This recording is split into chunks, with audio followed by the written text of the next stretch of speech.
कंसापुर से फिर से उतरे हैं मैदान में। आप सभी जनता जनार्दन के सम्मान में राजन तिवारी जी एक बार फिर से इनको अपना प्रधान बनाना है और ग्राम पंचायत कंसापुर में विकास ही विकास लाना है और विकास की रफ्तार को आगे लेकर के जाना है। राजन तिवारी भैया जी के साथ कंधा से कंधा मिला के चल पड़े हैं जितेंद्र तिवारी जी, ननके लम्बरदार जी, विजय कुमार मिश्रा जी, छंगा मिश्रा जी, नक्षेत दुबे जी, शुभम दुबे जी, राधे श्याम दुबे जी, तिलक राम दुबे जी, डॉक्टर सत्यराम ओझा जी, दीपू ओझा जी, उमा शंकर शुक्ला जी। तो भाइयों बहनों याद रखे, किसी के झांसे किसी के बहकावे में नहीं आना है।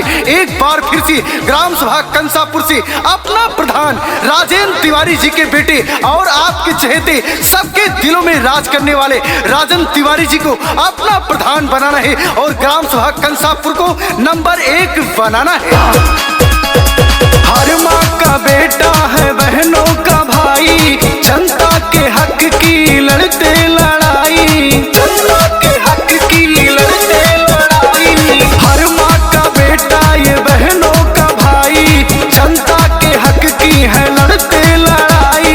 राजन तिवारी कहे छू करके पौआ, चाची जी तैहा पर धानी के चुनौआ, चाची जी तैहा पर धानी के चुनौआ। राजन तिवारी के प्रधानी के चुनौआ, चाची जी तैहा की फिर से चुनौआ।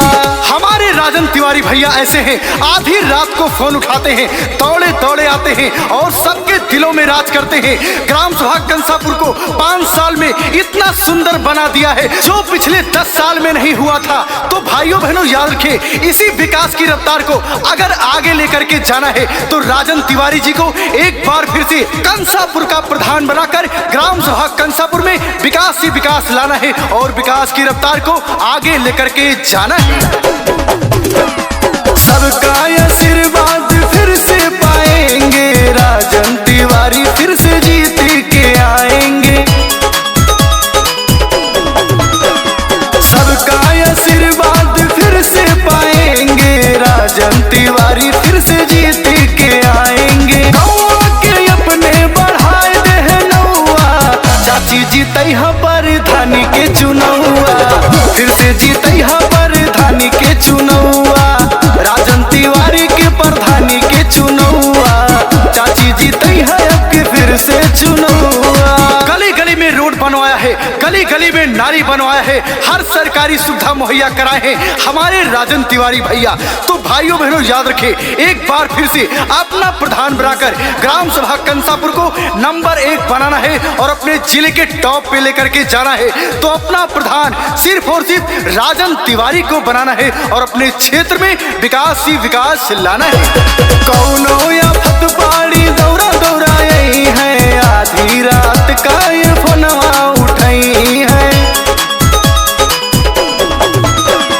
कौनो या फतवाड़ी दौड़ा दौड़ा यही है, आधी रात का ये फोनवा उठाई है। राजन तिवारी के बढ़ावे के बनौआ, चाची जी तैहा की फिर से चुनौआ।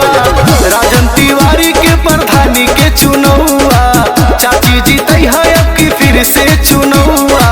राजन तिवारी के प्रधानी के चुनौआ।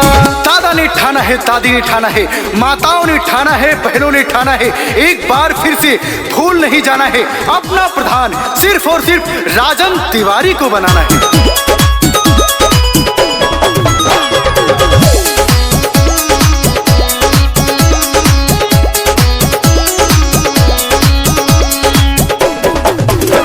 ना जात की बात करी है, ना धर्म की बात करी है, मुद्दा है विकास का, खाली विकास करी है।